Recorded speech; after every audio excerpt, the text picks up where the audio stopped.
Howdy, folks. Anthony Johnson here today, founder of 21 Studios and the 21 Convention, here with a special video for you, a very special video, and a brutal video. It's a video I make with a heavy heart about Donovan Sharp, someone I once considered a distant friend, and I've known for many years at this point. Done business with at conferences, various podcasts, and other projects we've done together over the years. So I make this video with a heavy heart. It's not fun, but Donovan, you made me do it. Now, before continuing, I want to make it known that I am explicitly claiming fair use doctrine, legal doctrine, for the relevant content in this video for the purposes of criticism, public interest, and news reporting.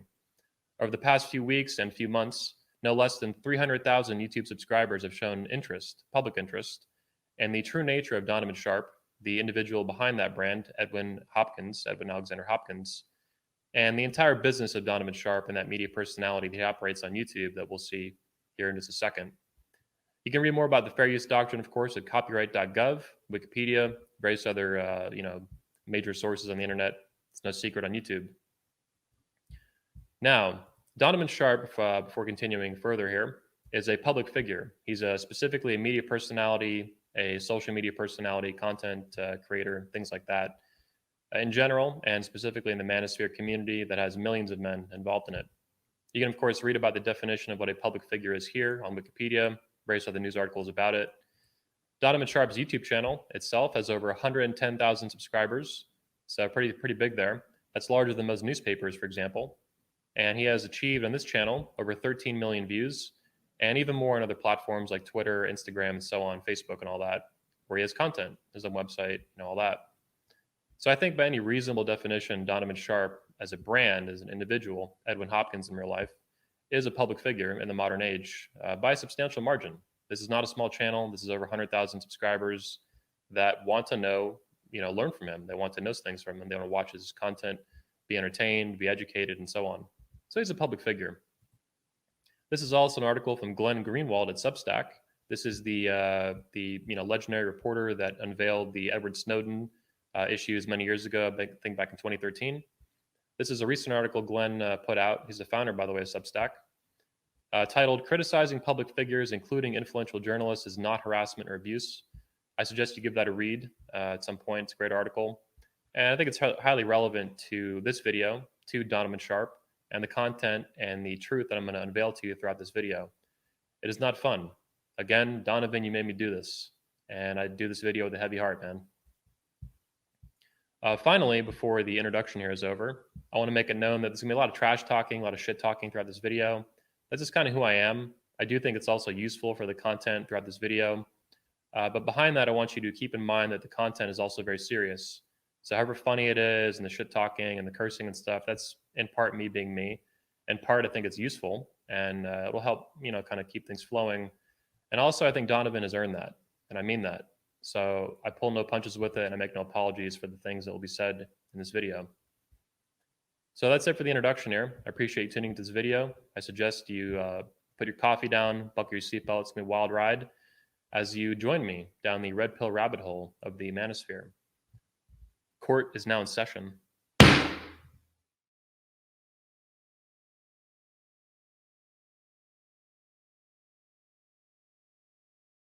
Next, I want to provide you with some background and context as to what's going on.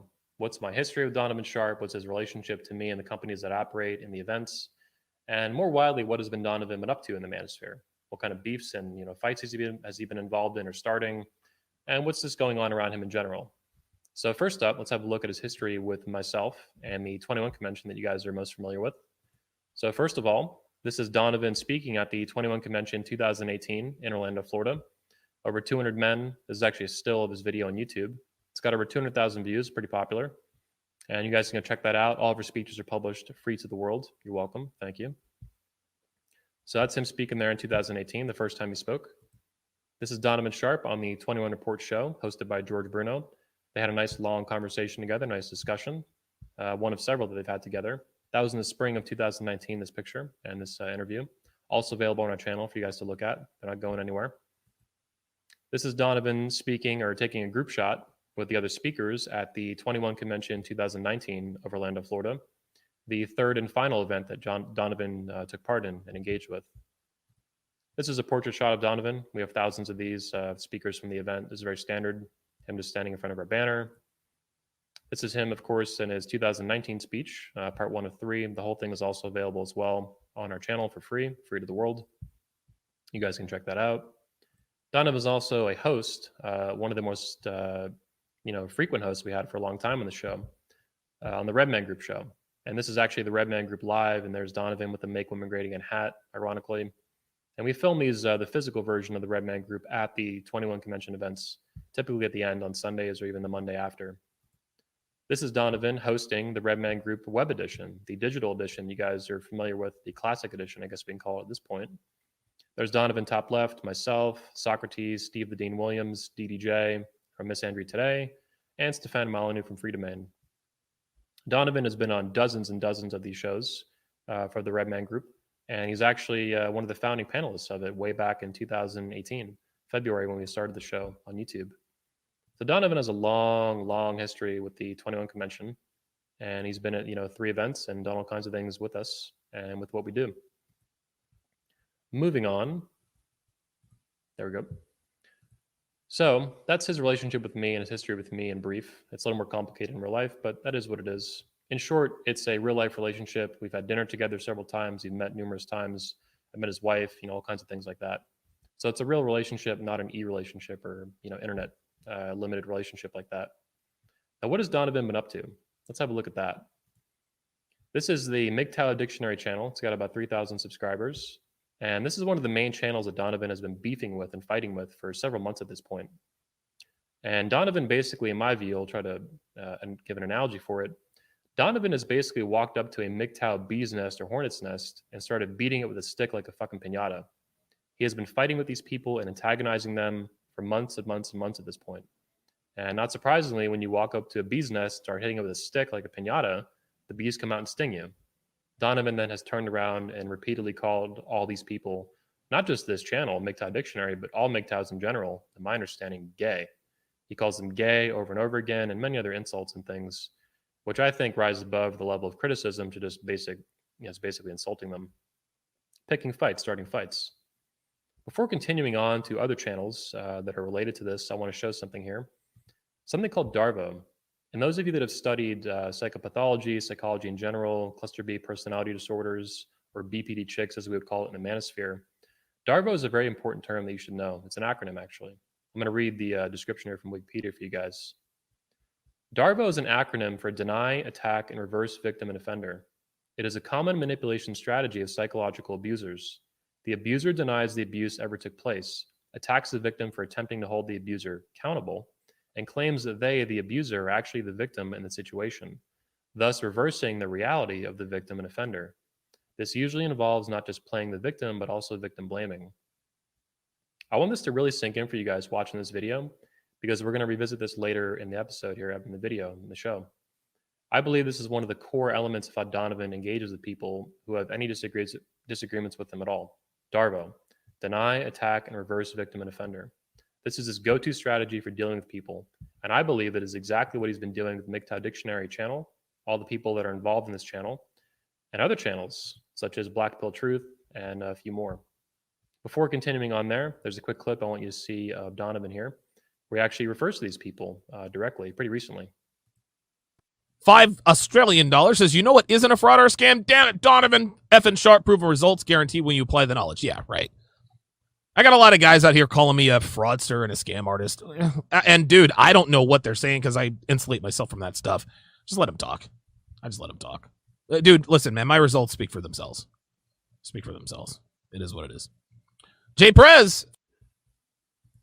So just a quick, life advice for you guys. Anytime someone comes out in public and says that they're not paying attention to something, when they're explicitly, addressing it in public like that, there's lying. Donovan, in my view and understanding, I've been tracking what he's doing on Twitter and Instagram and YouTube community posts lately. He's in full damage control. These people in particular, MGTOW Dictionary channel, have really exposed lies and hypocrisy and contradictions, deceptions that Donovan has been engaged in for a long time. And it is very aggravating to him.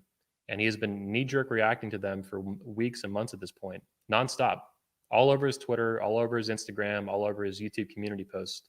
I think even other places beyond that. So he is all over it. And as you see, on his own channel on YouTube there. Now, what he's been doing in particular is going on a mass reporting spree, basically abusing the YouTube reporting system to get these videos taken down from the channels. He succeeded temporarily here with the Black Pill Truth channel, where he got one of their videos banned or community striked, and then it kind of locked up the whole channel. So the creator of the channel had to go and take all the videos down so that Donovan couldn't get the channel deleted, because Donovan is again on a report spree, an abuse spree, to basically abuse the YouTube reporting system to silence his critics, silence those who would expose the truth about his life and who he is and what he does. And again, just pretending that he's not paying attention is just complete bullshit. In the manosphere, we say, ignore what they say and watch what they do. Now, that's a little bit tricky when someone's speaking, but it can still be applied here. If you ignore the specifics of what Donovan just said in that clip I showed you and watch what he does, what is the action? The action is that he addresses them directly, right? Forget the specifics of, I'm not paying attention to those guys, blah, blah, blah. That's all bullshit, guys. He is watching these people like a hawk because they're exposing him for the fraud that he is, as we're going to explore throughout this video. So as we go here, also, this is actually a new channel that Black Pill Truth created because the other channel was locked up for a little while with the community strike that Donovan did. They specifically cite Donovan for doing that on the channel, and I believe that they're correct in that assessment. Donovan is the one personally doing that, no one else, and he's doing it massively. He's just reporting everything that he can, lying to YouTube and whatnot, doing anything and everything within his power, within his ability to get these videos and these channels deleted and taken off YouTube. He's doing everything he can to hide the truth. And we'll see more of that as we go throughout the show. This, again, is the new channel they created. I recommend you guys go check it out, Black Pill Truth 2.0. You can find it on YouTube. And they have various videos exposing dating coaches' lies and hypocrisies and contradictions and all kinds of interesting things. It's worth taking a look at. They do a good job at hunting down all these really strange, unusual things that get said on very long live streams and long videos that are hard to navigate otherwise. So it's worth taking a look at. Now, I want to continue on here with another clip of Donovan speaking directly about these issues and these guys and myself in this next video.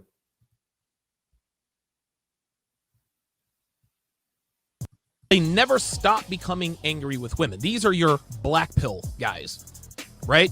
Your wannabe red pill guys who give themselves the title of president, and then they plagiarize phrases and they create hats that closely resemble the red ones of ex-president. These are guys who create channels to expose men like us because they know that if they directed their anger towards women, which is where their anger really lies, they'd be deplatformed, canceled, all the rest of that. So there's a lot to unpack there, and we'll get into more of that later in the show. But I do want to focus here that, again, he's directly addressing these black pill guys. He's directly referring to me there, president of the manosphere and this stuff. That's uniquely me and no one else in the world. And it's just so bizarre to see that, man. It's so pathetic to not even, use my name. And of all the things I've been called on the internet, I've been called, thousands and thousands of insults and all kinds of fucked up names and stuff. It is what it is. It's part of being a public figure. I've never been called black pill before. And if I'm understanding him correctly, he's basically trying to refer to me as black pill, which is just so bizarre and so stupid and false, frankly. So it is what it is there. But you also notice what he said at the end. He talks about, and he's talking about me, not just the black pill guys getting deplatformed and canceled, because that's what he's doing. He's conveying and projecting what he's actually doing in real life, his physical actions, right? This is what people like him do. He's also then referring to me directly, president of the manosphere. He talks about the hat, make women great again, all that. Then he talks about deplatforming and canceling. I take that as an implied or passive aggressive threat, and I don't take it lightly. I take it seriously. My channel, 21 Studios, has over 287,000 subscribers. We were founded in July 2007. Let's see, we can pull it up here for you guys. July 23rd, 2007, 43,750,000 views. Not once in all these years since 2007, since the fucking Bush administration, have we ever had a single community strike or policy violation on YouTube. Ever. Not once have we had one. It's possible we could. Cancel culture is a big problem. I am not a fan of it, as you might imagine, with the memes I post and whatnot. But it's their company and their platform, and they have specific rules and guidelines that you can read and then you can follow or you can violate. And I have zero intention of violating them in this video or any of our videos at any point. And I think I've succeeded. That's why we have about 2,000 videos where, all this stuff gets done. And we never have any problems in all these years.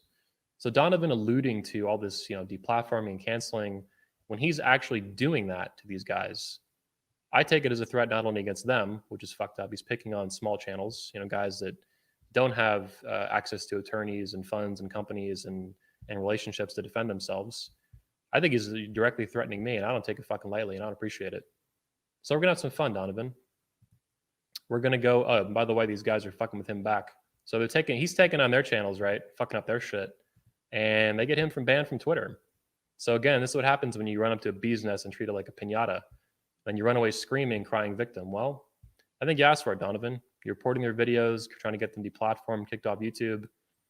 Choices have consequences, man. Circle of life, So I take that, though, that threat about deplatforming and all that, in the same sentence is talking about me. I take that as a threat against me. As a threat against my company and my channel that I love very much and I care a lot about.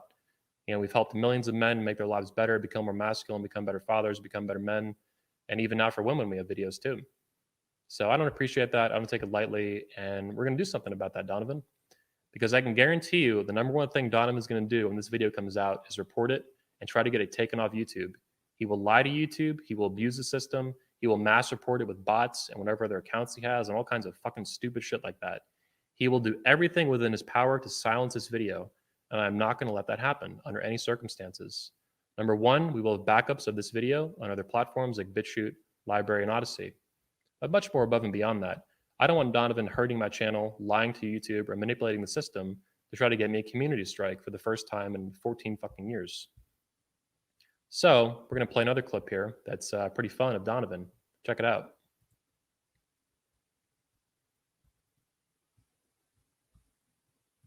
And guys, and this is funny, when I lost my first of 2 YouTube channels, guys were telling me, go to BitChute, go to here, go to there.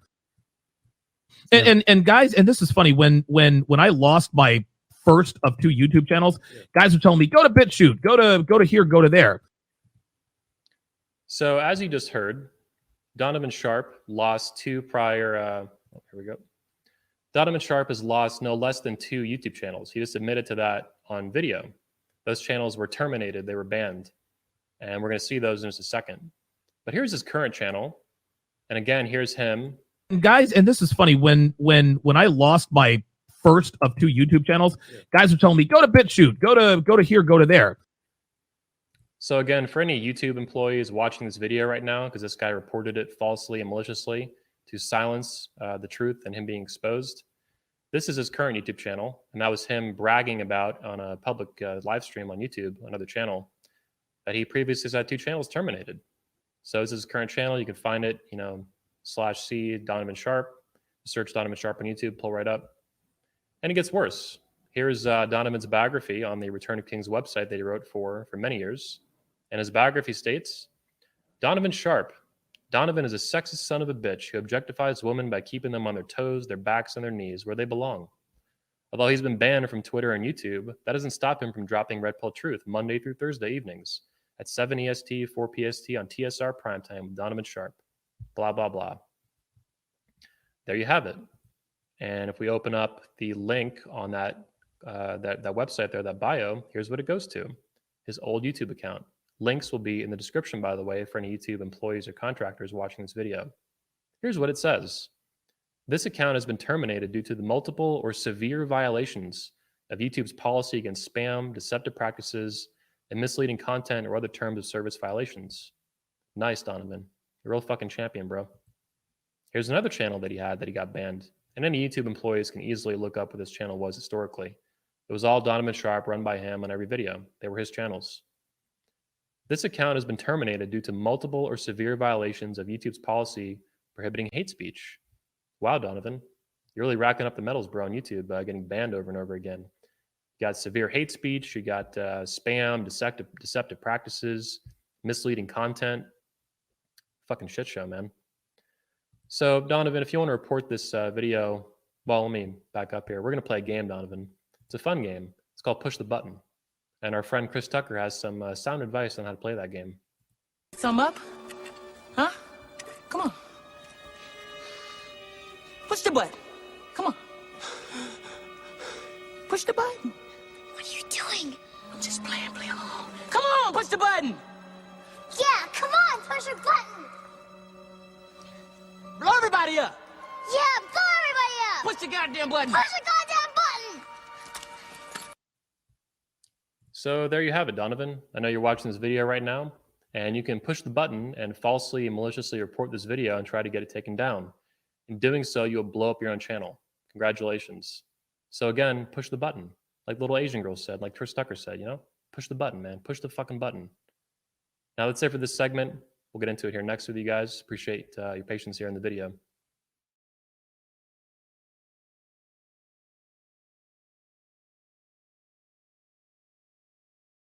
In this segment, I want to provide some additional context to why I'm making this video myself. I own this video personally. It's my responsibility in publishing it on my channels here, 21 Studios and other platforms and stuff.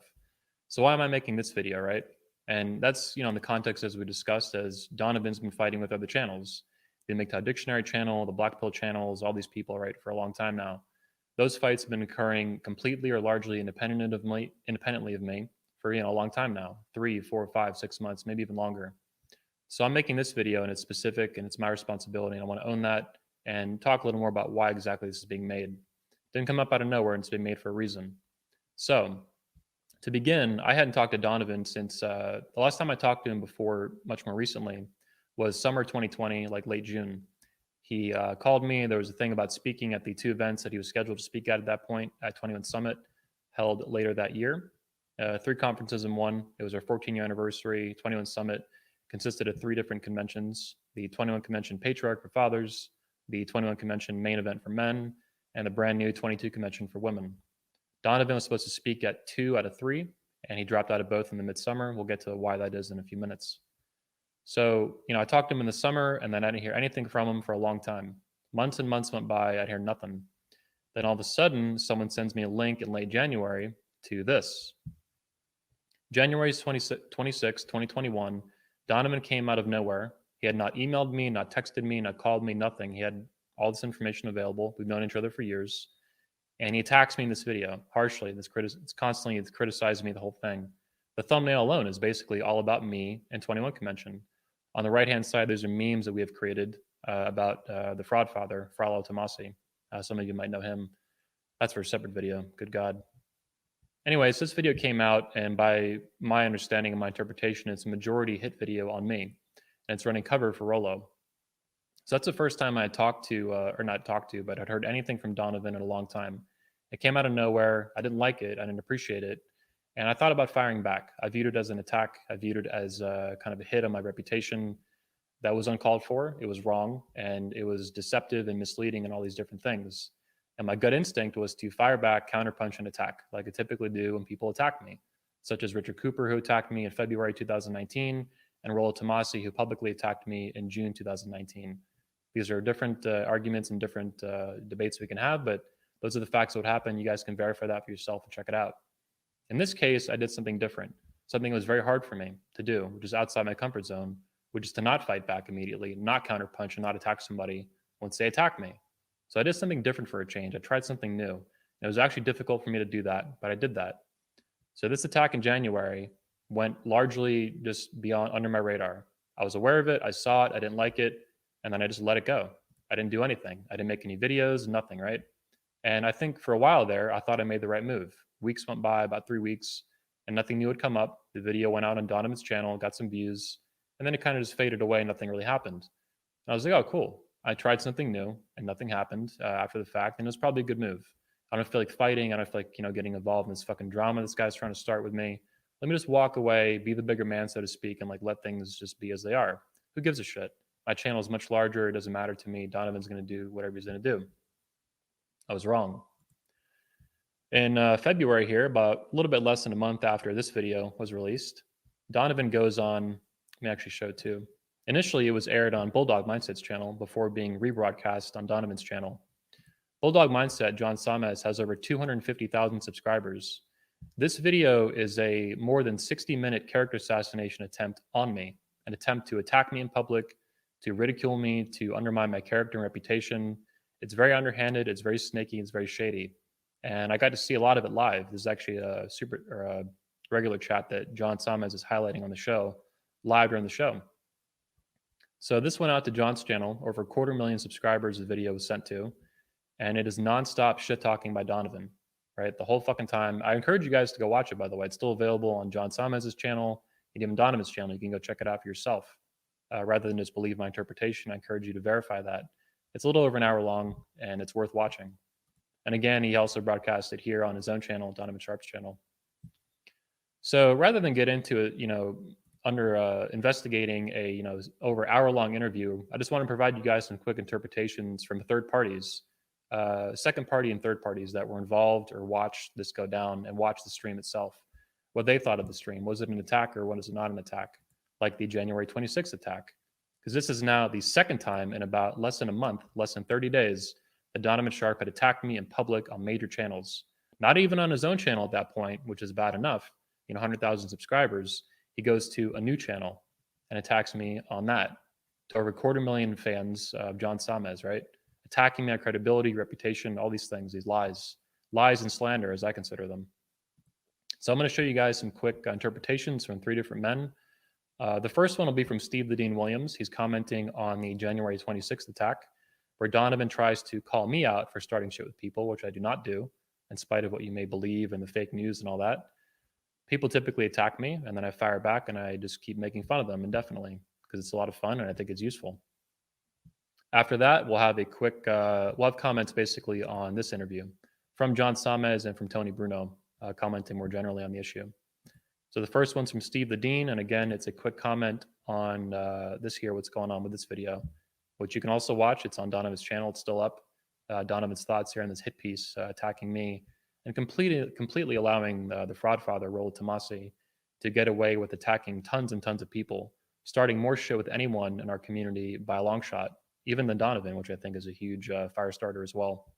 So first up is Steve the Dean, and here we go. If you need to get at me because my business, then why the fuck ain't you putting Rolo's business as fucking over Anthony? Why don't you put that shit out? But you ain't doing that shit. You want to make it like Anthony's the bad guy, right? You want to put all that business on the street, but yet you seem like you protecting those bitches on that side. But see, that's what I keep telling you, man. I'm not that dude. So like I said, Donovan, if you listen to this, I already called you because you said, well, why don't we, my door's always open. You could call me and we can talk about it on the back end. I called you. I left you a message. And the same thing I'm saying right now is the same motherfucking shit I'm going to say to your ass on the back end. Don't put my fucking business on the street. What? So that was Steve commenting again on this video, and I encourage you to go watch it and make your own determination of what exactly happened there.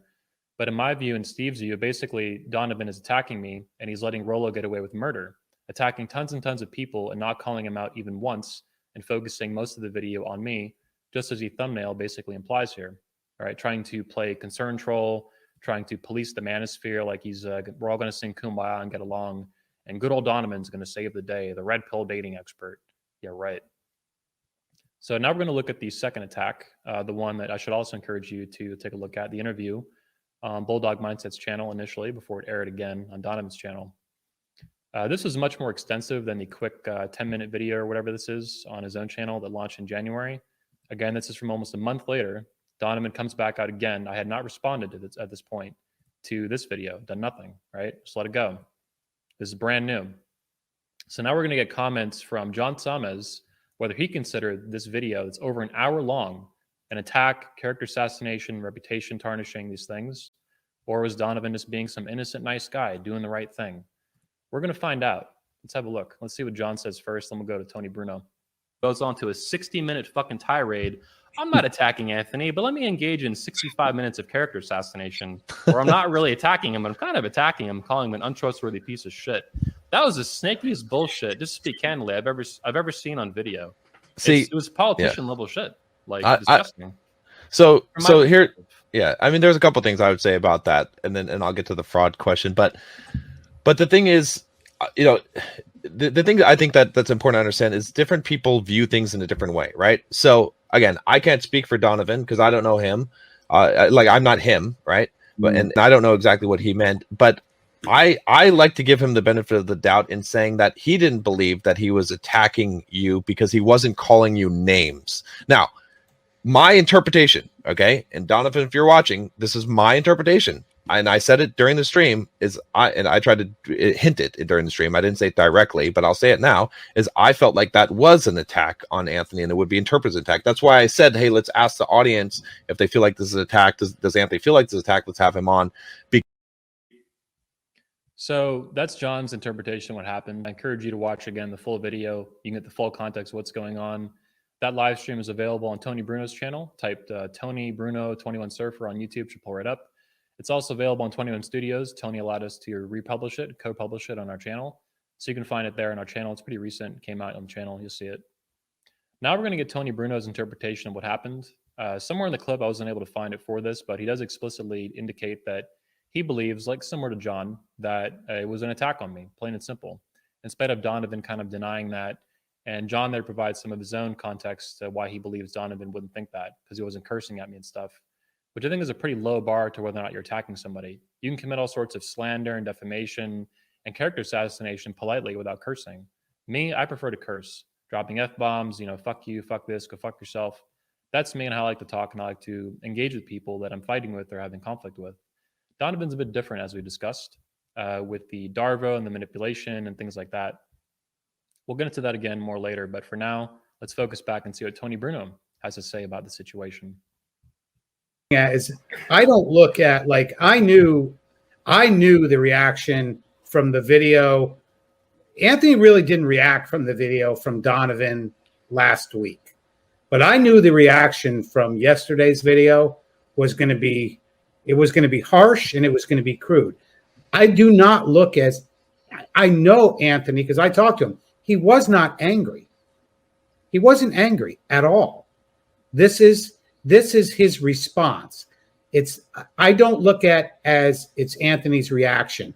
Anthony doesn't react, he responds. And there's a big difference between reacting and responding.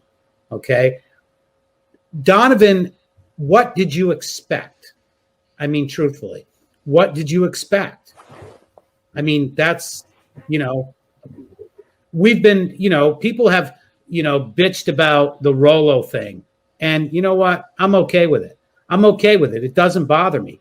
It's like being on social media. You see something on social media. How many people have to comment? Okay. When I see something that I don't like or something that might irritate me, you know what I do? I scroll on by. I just move on past it. So it doesn't affect me. But Anthony, I think, is protecting his brand. And his response to Donovan is going to be to protect his brand.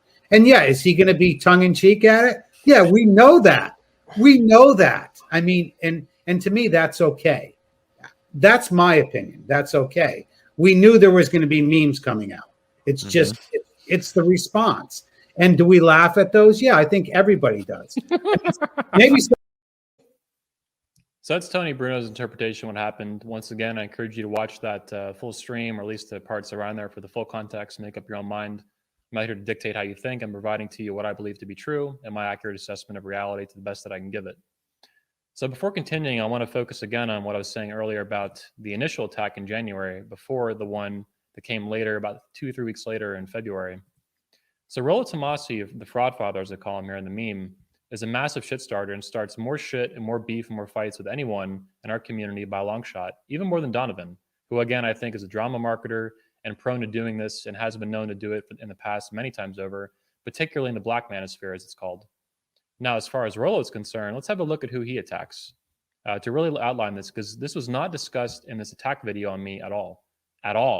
And as Steve Ledeen called out in the video I just showed you, he didn't mention it's hypocritical of him to do that. And Steve's calling that out as a third party. It's bullshit.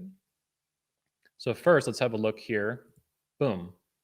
This is Coach Greg Adams' channel, his main one. It's got over 150,000 subscribers. He is very well respected in the manosphere. He's still pretty new. Joined maybe 3 years ago at this point. But it's unusual for people to attack him. Some do, but very rarely do they. Rollo Tomassi has attacked Coach Greg Adams repeatedly. This guy Jared Mesa calls us out here. And it's honestly been known in public for a while now, and people are not happy about that. There was no, Coach Greg did not attack Rollo. Rollo attacked Coach Greg. He also has attacked publicly Coach Corey Wayne. He's attacked Coach Red Pill. He's attacked, this is a video we'll get to later, but tons of guys like that. You know, he just attacks. If you look through his stuff, these 4-hour fucking live streams from the Fraud Father, Rollo Tomasi, he is known for attacking tons and tons of people like that. Coach Red Pill, Coach Corey Wayne, Coach Greg Adams. Even, I want to point this out, he's attacked Dr. Sean Smith and Dr. Robert Glover, two men who hold PhDs in our community that are very, very well respected. And it's even more unusual for them to be attacked than guys like Coach Greg, Coach Corey Wayne, Coach Red Pill. Like, who attacks Sean Smith and Dr. Robert Glover? I've discussed this in a video previously, actually highlighting the clips where Rollo attacks these people, these men, these great men that are very well respected in our community, and it's extremely rare and weird to attack them. Nobody does that. I've called Dr. Robert Glover the Mr. Rogers of the Manosphere, and the similar can be said for Dr. Sean Smith. These are men who hold real degrees and have real licenses to practice their profession in psychology and therapy and things like that. They mean well. They've done enormously well at positive works for the Manosphere, particularly Dr. Glover, who's been around with his book, No More Mr. Nice Guy, for decades. He's helped millions of men make their lives better and become more masculine. Dr. Sean Smith's a bit newer to the Manosphere, but he's had a very positive influence by speaking at the 21 Convention, on the Red Man Group, his own YouTube channel, and various other podcasts and interviews that he's engaged with. They're nothing but positive, and they're strong, and they're assertive, and they mean well, and they're intelligent. Attacking them is fucking delusional. That's what Rollo does. He attacks them, Coach Red Pill, Coach Corey Wayne, Coach Greg Adams. Over and over and over again, he does this shit. And does Donovan call it out? Nope. He makes mean of this bully, just like Steve's calling out his bullshit. It's absolute fucking fraudulent bullshit. It's Donovan running cover for his digital daddy, the Fraud Father, Homo Tomasi, as he's called by the MGTOW dudes lately. Again, there's a whole issue there at the Rollo thing. You guys can look up Rollo Tomasi videos on our channel that explore that more. But nevertheless, he starts shit with major content creators, and Donovan will never, ever call that out. Not once in this video does he call it out. And Steve highlights that, and I think it's worth noting a couple times over here. So moving on a little bit here, let's take a step back actually to Donovan Sharpe and why he dropped out. The last time I talked to him. So we're talking about the January attack, January 26th. This came out of nowhere. This honestly kind of blindsided me. I really hadn't talked to him since the summer, since like late June. And for this to come out of nowhere after me and him knowing each other for years was very strange, very, very strange. So let's actually review what happened. Donovan Sharpe was a speaker, or supposed to be a speaker, confirmed speaker for the 22 convention, Make Women Great Again, being held for the first time. He was also supposed to speak at the 21 convention, the main event for men, being held at the same time, same weekend, along with another event for the fathers at 21 Summit. This was October 2020. In the summer, Donovan dropped out of both of those events, the 21 convention and the 22 convention. It was very sudden and it came out of nowhere, and it was surprising. In particular because the 22 convention had gotten major press, massive press in the media. One of the biggest media explosions the Manosphere had ever seen. Blaze TV, New York Times, Good Morning Britain, New York Post, Sky News, all these major publications were all over it. We reached over 150 million people in early 2020 by promoting that event, promoting Make Women Great Again and the 22 convention and so on, and the 21 convention even. So Donovan had been a confirmed speaker for those two events for a long time, over 6 months at that point publicly. We had been promoting him. He had been promoting the event. We'll review that just in a second here. And he had been all about it. This was not new for him to do. He had previously promoted and sold tickets to the events. This was just another year. And Donovan was all about it, gung-ho, 100,000%. Let's go. Let's kick ass, right? Just like we had seen previously when he spoke at these events. There and there and there and there. All over the place, right? So let's have a look here. In 2020, Donovan Sharpe basically dropped out because of two reasons. He cited two reasons to me specifically on the phone. He dropped out because of, first of all, he dropped, let's highlight this. He compliments me here on landing Stefan Molyneux. This was in August 2019, a few months before this all went down. So he's complimenting here on landing Stefan Molyneux, the guy that he spoke with here soon after that text was sent at the convention. Stefan Molyneux is at the top right, Donovan's here in the middle. They even took a selfie together. I didn't take this photo. My company did not take this photo. Donovan took this photo by his own initiative and his own technology and his own camera and all that shit, all on his own. And of course, he had engaged with him here. Now, as you'll see on the live stream with Bulldog Mindset, Donovan does own up to dropping out of 21 convention because of Stefan Molyneux. He cites, and there's a problem here though. He admits to dropping out because of Stefan Molyneux, but he does not admit to dropping out because of Candace Owens. Those are the two reasons the two specific reasons he dropped out of the 22 convention and the 21 convention. Stefan Molyneux, boom, and Candace Owens. Now, in the Bulldog interview, this pissed me off because he was very explicit that Candace Owens was a problem. He admitted to it here, but he was explicit about it, or not. He refused to be explicit about dropping out because of Candace Owens. Candace Owens is not a speaker of my events. I don't know her. I've never interviewed her. I don't even know anyone that knows her. So when he cited the Molyneux thing, number one, it was hypocritical and kind of weird because he had, complimented me on landing Molyneux previously as a speaker. He had taken selfies at Stefan Molyneux. He had hosted shows with the Stefan Molyneux as a special guest. He had spoken alongside Stefan Molyneux at the events. All kinds of stuff like this, right? So when he dropped out because of Stefan Molyneux on the phone with me in the summer of 2020, late June, I told him this is fucking dumb, flat out. Like, why are you dropping out because of Molyneux? You have selfies with this guy. You've spoken alongside of him a couple times. You've been on shows with him. Like, the fact that you have fucking selfies with this guy and you're posting these online and you're all proud of it and showing it off, and then you're dropping out of a convention with a shit ton of press a few months later is nuts. Like, this is just totally, it made zero sense, right? And I told him as much. It doesn't make any sense. It's stupid. And I don't really care that, what your reasons are, unless you have something very specific. He was pissed about something Stefan Molyneux had said about George Floyd. I'm like, unless you have a link and a time code about something really fucking serious that Stefan Molyneux said, I don't care. If you have a disagreement with the speaker that you previously have spoken alongside with, it's not my problem. If it's a big fucking problem and we can all get it and it can blow up in our faces, my face, you have the speakers from the events, if it's going to cause a problem for everybody, like these guys, I need to know about it as the founder and the leader of the event. Duh. He refused to send me a link, a video, or a time code about what Stefan Molyneux said that was so damning about George Floyd. I talked to Stefan Molyneux about this, and the bullshit Donovan claimed was never fucking said. That's why Donovan never sent me a fucking link when I asked him for it, because it was bullshit. Stefan Molyneux disagreed with something, Donovan Sharp, disagreed with something Stefan Molyneux has said about George Floyd. I don't fucking care. That is not my problem. My job is to run conventions like this and bring men together and leaders and talk about the issues and make basically a TED Talks for men, right? That's what I do. I've been doing an extremely good job for 15 fucking years now.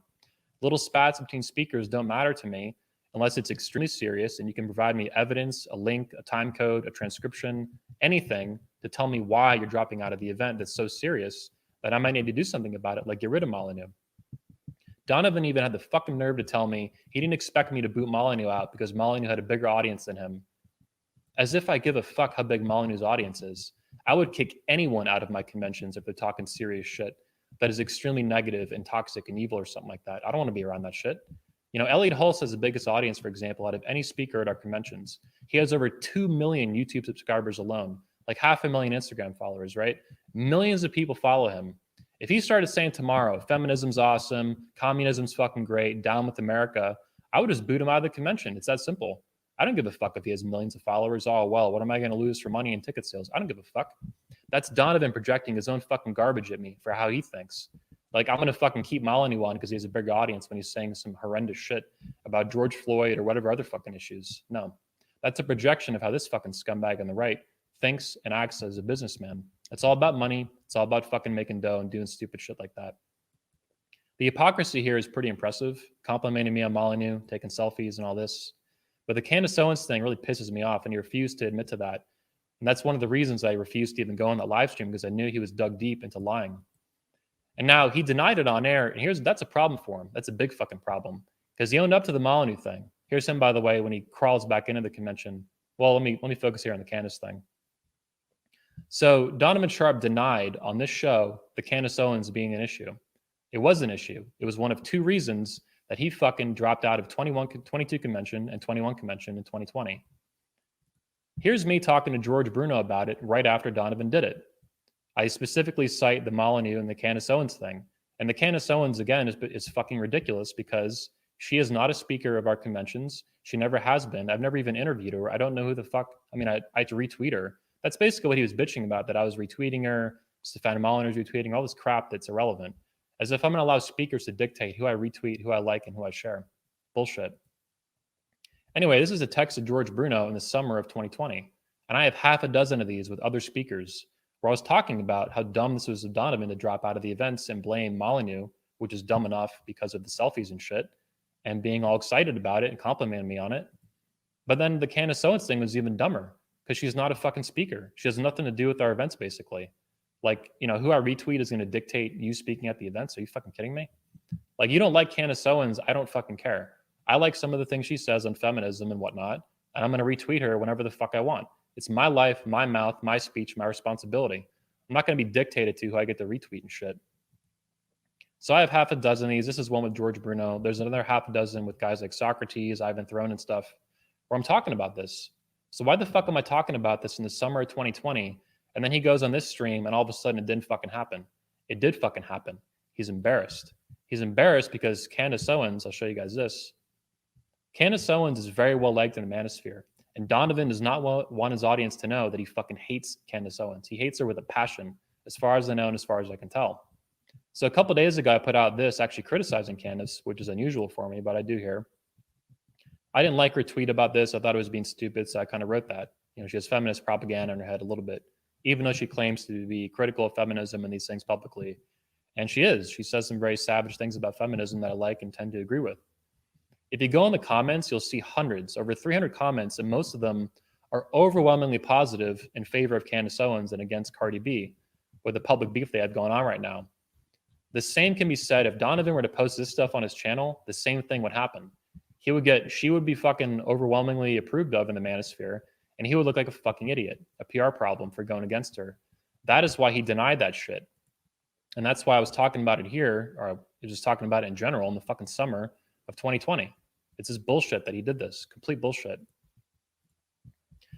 Now, the Molyneux and Candace Owens thing, well, this is also too. So let's talk about this real quick, him trying to get back in. So Donovan drops out of the events, right? On a phone call and a couple texts and stuff, he drops out. He blames Stefan Molyneux and Candace Owens, drops out of this event that what later went on, and the 21 Convention for Men. I don't fucking appreciate that. What does he do? A week and a half later, he's crawling back in, basically vomiting to me exactly what I told him. Exactly. It's stupid to drop out. I'm not here to moderate minor disputes between speakers. If you're going to drop out of the event because of something another speaker said, I need to know exactly what it was because it's probably pretty serious. The inability and refusal to send me a single link, video, timecode, article, transcription, anything about it is a big problem. It's a red flag is what it is. It's a red flag of someone who's full shit and fucking lying. The Candace Owens thing, of course, drives it home even more.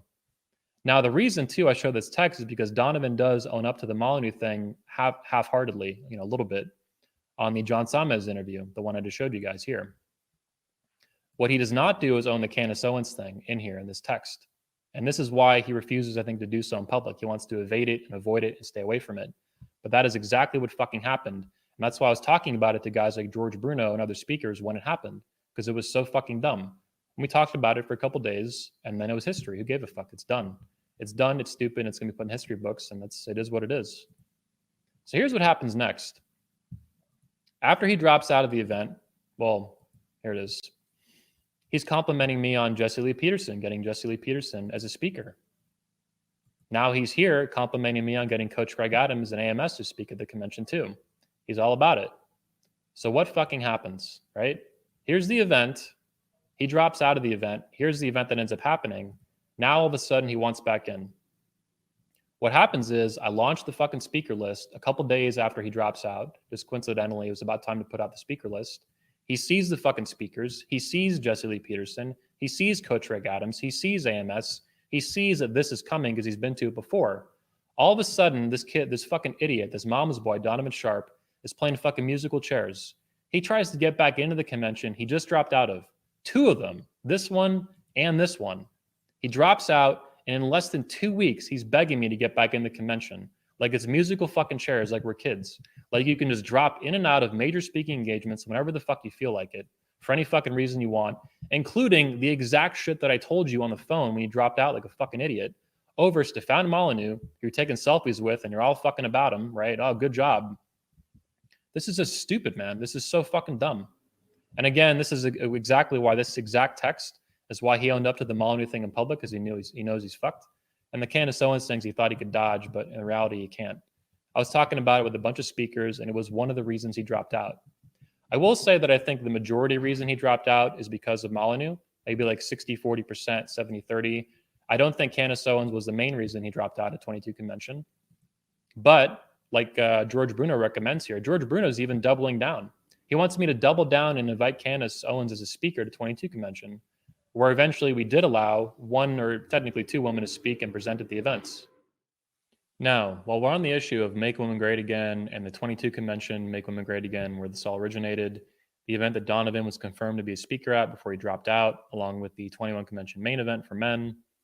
Let's finish up on that and see what Donovan thinks about that. Because Donovan obviously was going to speak at the Make Women Great Again convention, and we're going to look into the things that he's said about Make Women Great Again. Here he is with the hat, for example, and we'll get into this more in a second here, but Donovan has become very critical of Make Women Great Again. And that's what I want to highlight, because there has been no public dispute or no public rejection of Make Women Great Again by Donovan. All of a sudden one day he became anti-Make Women Great Again out of nowhere. There was no intellectual thing. There wasn't some come to Jesus moment where he's going to, give all the stuff up and change his whole tune about life. He was all about Make Women Great Again for a long time. He was all about speaking at it. He was all about the promotion and the news and stuff. For those of you who don't know, again, Make Women Great Again went mega viral.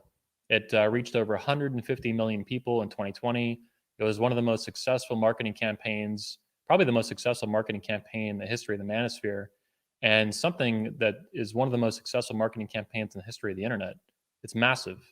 I mean, we reached 150 million people by playing the fake news media, absolutely playing these people for fools like this. So Donovan was all about it, and then he changed his tune all of a sudden very recently, very, very recently. So let's have a look before we see what he said positively about Make Women Great Again. Let's see what he said negatively, a clip that you saw earlier in this video. And that's for many reasons. That's for another day and time. But this is important. This is very important. The anger phase is very important because there are a lot of men who never really get past the anger phase, right? They never stop becoming angry with women. These are your black pill guys, right? Your wannabe red pill guys who give themselves the title of president, and then they plagiarize phrases and they create hats that closely resemble the red ones of ex-president. So he's talking about the Make Women Great Again hat, undoubtedly. Ex-president, he means Donald Trump. Donald Trump, of course, is not the originator, by the way, of Make America Great Again. That's a campaign slogan formed from 2016 to 2020. Obviously, it's not a secret. But he did not invent that. It was said by other ex-presidents, such as President Bill Clinton, President Ronald Reagan, and I think even more. So it's been around for 30, 40 years, Make America Great Again. This is not, well, this is toxic masculinity, but the Make Women Great Again hat is not plagiarism. It was inspired by that. I was inspired by it. I think it's a really fantastic idea. And obviously the media, in some respect or some way, if you want to analyze it, they thought it was pretty interesting as well. This reached over 150 million people. Celebrities like George Takei, Alyssa Milano were bitching about it and complaining about it. It went everywhere. Super viral all over the internet, social media, podcasts, terrestrial radio stations, TV shows. I mean, look at this stuff. This is wild, man. This is a channel with over 2 million subscribers. There are numerous YouTube channels with millions of subscribers that were complaining about it. It's also a TV show syndicated on Fox News and all this stuff. I was on TV shows myself. It was a big deal. And Donovan, again, was all about it before he just started bitching about it to you in the clip you just watched. Plagiarizing ex-presidents, blah, blah, blah, blah, blah, all this crap. No. So let's see what Donovan said before he became all of a sudden anti-Make Women Great Again, anti-red hats that plagiarize presidents. Let's see what he says. Here we go. I am your host, Donovan Sharp. It's good to have you guys in today. The Red Man Group is brought to you by the 22 convention. We aim to make women great again. And this is actually going to be the third time that we've discussed the 22 convention. And the reason for that is because we seem to be getting some notoriety on mainstream media. We've actually got a couple of articles, a couple of videos and an article to read. But before we get started, let me go ahead and introduce today's panel. First up, of course, is Anthony Dream Johnson. He is the founder of 21 Studios as well as 21 University. You guys can go to the 21 convention to get tickets to the 21 convention and the 22 convention. You can get tickets to the 22 convention on the21convention.org. Is that correct, Anthony? That's correct. Yep. All right, perfect. Next up is none other than Steve the Dean Williams. You guys can watch his show, Okay, perfect, he says. Perfect. Donovan's all about 22 convention, Make Women Great Again. Let's actually hear a little more. Another clip we have of Donovan defending defending Make Women Great Again and advocating for Make Women Great Again in public repeatedly. Condescension with which they talk about this, right? Like, it's amazing how they just absolutely, oh, I can't believe this is happening. Oh, make women great again. But here's what they're missing, Anthony, and I'm going to get your thoughts on this as soon as this video is over. We're saying make women great again, right? Like these banshees are so close. They're so in their feelings. They're so roundabout with what they're thinking. They have no idea that we're actually giving them a compliment. You were once great. We are trying to make you guys great again because you were once great. Unfortunately, women just don't see it that way because, of course, they are women. Yeah, it's a very yeah. So there's Donovan advocating for Make Women Great Again, explaining it and defending it even. Here he is one more time bitching about Make Women Great Again and red hats that plagiarize ex-presidents like Donald Trump, which is bullshit. And that's for many reasons. That's for another day and time. But this is important. This is very important. The anger phase is very important because there are a lot of men who never really get past the anger phase, right? They never stop becoming angry with women. These are your black pill guys, right? Your wannabe red pill guys who give themselves the title of president, and then they plagiarize phrases and they create hats that closely resemble the red ones of ex-president. Plagiarize phrases like Make America Great Again. He's accusing me of plagiarism, right? Not being inspired by and creating something completely new that took the internet by storm. Undoubtedly, unquestionably, as a matter of fact and observation of reality. All over the news, all over the media, major publications. I myself did a 20-minute interview with Piers Morgan on Good Morning Britain, before he actually left recently. So it was a big thing, right? I had, death threats, threats of violence, threats of bombing the event, all kinds of really negative stuff that came out of it from feminists that wanted to destroy it. They wanted to stop this from ever happening, and they failed because I'm fucking awesome. So that's Donovan bitching about the hat, right? And you saw him then defend it on the Redman group. It gets much worse. Presidents that, let's see. So we're stealing hats. So you're bitching about Make Women Great Again, Donovan, yet you're wearing the fucking hat. You're showing it off on your show for over a year. There's one example of it. You rearrange your studio. You're showing off Make Women Great Again here. Here's your woman wearing the hat too. You put it proudly on her and took a picture of it. Wearing it all over the place. Make women great again. Make women great again. Make your own woman great again, apparently. Wear it yourself. I didn't ask you to take these photos. You did this shit all on your own. So this hypocritical fraud is going to come out in public against Make Women Great Again with no explanation, just popping off, bitching about it, accusing me of plagiarism, stealing phrases from Trump and stuff rather than being obviously inspired by it. Duh. Make America great again. Make women great again. Duh. And being very, very successful with it. Donovan is a hypocritical fucking fraud in this instance, and he's fucking jealous. He's very jealous of the media attention that this got and that he did not. He's jealous of the attention that the speakers got by speaking at it after he dropped out of it all on his fucking own. He dropped out of this shit and then tried to get back in like it's fucking musical chairs, tries to blame Candace Owens and Stefan Molyneux. It's bullshit, guys. Fraudulent, hypocritical fucking bullshit. Even wears the fucking hat that he bitches about. He fucking wears this shit. Look at him. His fucking wife wears it. He shows it off in his studio. For over a year, he's showing this shit off, right? He speaks alongside it at events and stuff. It's all over the fucking place. So it's bullshit. And it's one example, a great example of the absolute hypocrisy of Donovan Sharp. To be hypocritical, full of shit BSer with this stuff. It's disgusting. So in summary, I want to point out that, in my view, very distinctly, that Donovan is engaging once again, I'll pull this up for you guys, in Darvo. Like I stated earlier in this video, Donovan, this is his go-to move. Basically to attack, roll off, peel off, and cry victim. Oh, why is Anthony attacking me? Why is he such a meanie? Why is he making memes about me? Well, you shouldn't start fights, Donovan. You start fights with a lot of people, and then it blows up in your face, and then you wonder why. Just like with the MGTOW guys. You go up to their fucking channel, these fucking people, you call them gay. You go up to this MGTOW black pill hornet's nest, and you start beating it with a fucking stick. They come out and they sting you and they fuck with you and they suspend your Twitter account and shit. You're a fucking idiot, man. And it all comes back to Darvo and gaslighting, this kind of bullshit. I would add gaslighting as well, specifically for the attack video where he goes on John Samez's channel. And it's much more extensive than the short 10-minute video. This is over an hour of character assassination in public on a channel that he doesn't even own, which he then publishes again on his own channel. So he broadcasts this 65-minute attack video to over 350,000 men. And then just gaslights me and says, I'm not attacking you. No, you're like a high school fucking cheerleader that goes around gossiping, stirring up shit, attacking people, and then you just peel off and play victim and cry victim. Why is everybody picking on me? Well, it's because you're a fucking asshole and you start shit and you start fights, and then you run away like a little girl crying to your mommy about it like a fucking mama's boy. So that's a summary of this segment. Hope you guys have enjoyed it. On to the next segment.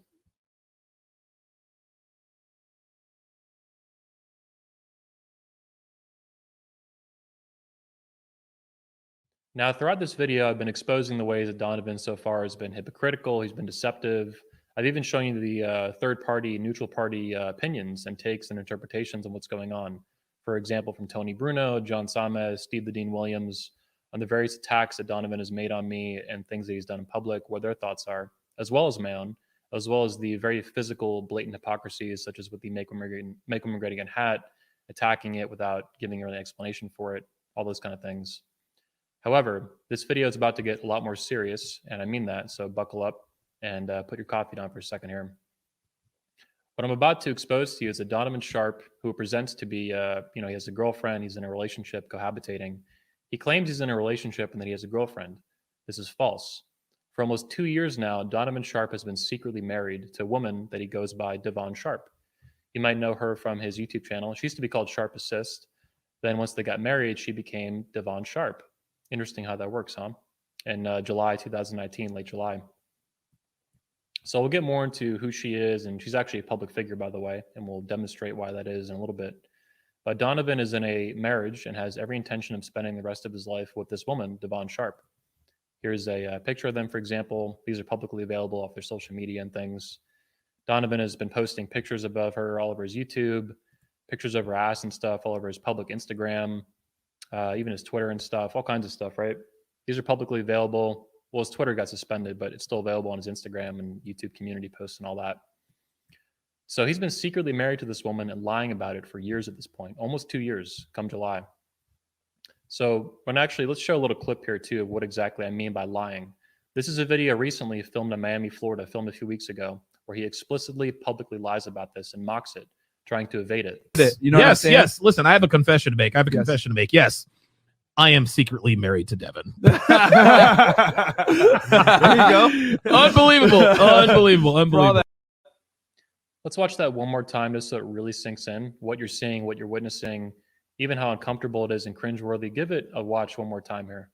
You know what I'm saying? Yes. Listen, I have a confession to make. Confession to make. Yes, I am secretly married to Devon. There you go. Unbelievable.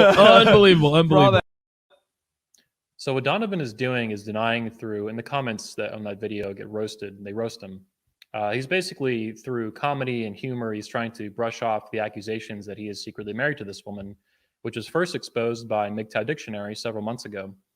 They have entire videos, multiple, not just one here. We see the married dating coaches, but several, and they've exposed Donovan for many months now that he is secretly married to the woman that you guys know as Devon Sharp. As we're showing here, they even have a video trailer. That's where the screenshot's from, is still, where she's in a video trailer, right? She's a public figure, part of the show, a moderator, actually. So it was first exposed by them, but more recently, more credibly by me, as someone who's known Donovan for several years, has met him and his wife in real life at the 21 convention, as we've discussed at length here at the the show, in the video. So I came out more recently and finally confirmed this for the MGTOW guys who have been citing this for several months now. Here's my take on it recently on Tony Bruno's channel. You can see for yourself how it goes. Like, if Donovan should own up to his mistakes and lose a lot of money for it. For example, Donovan Sharp got secretly married to his girlfriend back in 2019. A lot of people don't like that, don't want to hear that, but that's what happened. He even had a 1-year anniversary in Florida back last year in 2020, but people don't know about this. But then Donovan goes anti-marriage on his channel all day long, right? If his audience knew that, he'd lose a lot of money. So he lies about it consistently, over and over and over again, just like Rollo. These are the ways these guys get defrauded in ways they don't realize. So this is a big problem for Donovan. He is secretly married. He has been married for almost 2 years. And whether or not he's legally married is a separate issue. And we're going to investigate that now, what that means, what I'm talking about in that regard. But he had a wedding with her in late July. He exchanged vows with her. He exchanged rings. I've seen the ring personally, as have another half a dozen speakers at the 21 convention 2019, where she was showing off this wedding ring, claiming it was a wedding ring, wearing it on her left-handed ring finger, where you're supposed to wear a wedding ring. She wore it to this event, had dinner with these speakers, and showed it to many of them. I'm not the only one that's known this. A lot of us have known this for a long time. I'm not going to name names, too many here, but many of them know it. And it's a complicated, delicate issue, at least early on. You know, when someone gets married, they don't necessarily want to make it public. They're a public figure like Donovan. Maybe he has a reason for keeping it private for a few weeks or even a few months, maybe, right? But we're coming up on 2 years now. And this video that I just showed you, and I'll show it to you one more time, this quick clip. This is after he has been exposed by the channel here publicly with public interest and fair use. And they're demonstrating that he is in a marriage with this woman, what he calls a marriage. He calls himself her husband, and he calls her his wife. This is how they operate in real life. And this is a fucking problem because it shows intent. Because after he was exposed here on this channel and by me in the clip I just showed you, what does he do? He goes down to Florida, on Florida soil, in Miami, Florida, after he was exposed repeatedly to almost 300,000 YouTube subscribers. He says this shit. You know what I'm Yes, saying? yes. Listen, I have a confession to make. Yes. Confession to make. Yes, I am secretly married to Devin. There you go. Unbelievable. Unbelievable. For all Unbelievable. that, you Ha ha ha. Real funny. You do have a confession to make, Donovan. You're married to that woman. I'm going to prove that right fucking now. And it's going to hurt. And I don't give a fuck. Let's get into it. So some backstory, first of all. Donovan, I don't know whether or not he's legally married. And let's investigate what exactly the hell that means. Can you be married without being legally married? Well, let's investigate. This is an article from about Rand Paul on MSNBC. There's also articles like this on CNN, Time Magazine, all kinds of things.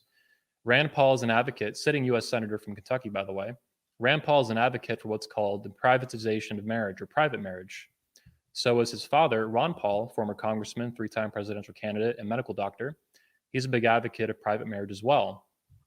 Essentially, like the article here in MSNBC talks about, it is removing government from the whole marriage equation completely, making it a private, religious, or otherwise spiritual, personal ceremony that still has potential legal ramifications in terms of contract law, but definitely social, family type relationships. It's declaring intent to be married, that someone is your wife and the other person is the husband, to build a family, to be married and to be together, and for people to respect that. Now, this is something that some of you do know, some of you don't, so just for everyone watching, this is something that I did and I pioneered years ago in the manosphere personally. Something that even Rollo Tomasi has commended me on his blog, The Irrational Male. This is back not too long ago, maybe a year and a half, 2 years ago. And he actually compliments me on what I did with private marriage by, learning from guys like Rand Paul that talk about these issues philosophically and in a legal sense, well, what kind of changes can be made in the United States. So Rollo actually compliments me here, someone who me and him don't get along at all, but Donovan is a huge fan of. And I got the idea again from Rand Paul and to a lesser extent his father, Ron Paul, as well as the men's rights community, Paul Elam and the other speakers and stuff, who are very critical, and rightly so, of how men are treated and fathers are treated in divorce court and family court in the United States. I believe, like many others in the manosphere, that men are not treated fairly in those kind of court systems, and that by inviting the government into your home and into your family, into your life and your relationship, you're inviting a necessary risk. You're exposing yourself to risk of the government fucking things up through bureaucracy, incompetence, malice, tyranny, whatever you want to call it. The government fucks a lot of things up in marriage, and it's just stupid. I don't want them in my life. And I was actually married years ago to a woman that some of you know as Medusa. Her real name formerly was Marilee. I currently don't know what it is. That's a whole separate fucking story. I gave a speech on that marriage here. You can still see it on YouTube, called Marrying Medusa, How to Survive a Female Psychopath. I was very clear in that speech what happened during that relationship, including the private marriage issue that you see here discussed by Rand Paul. This is not a secret to my fans and fans of 21 Studios. This is us here together. This is a picture from the wedding itself. We actually had a speaker marry us. So that's us married at the wedding. Here's the speaker, Greg Swan, speaking at the 21 convention for his second time in 2014 in Tampa. So this is us. This is what we did. I did it very much inspired by Rand Paul and his father, Ron Paul. And, to a lesser extent, the manosphere, men's rights community, and all that. It was complicated, and I thought this up on my own, and it really protected me, as Rollo Tomasi cites, from potential negative consequences in divorce court. I completely sidestepped that and evaded it by being intelligent, even though the relationship was otherwise obviously not very fun, not very healthy, quite toxic.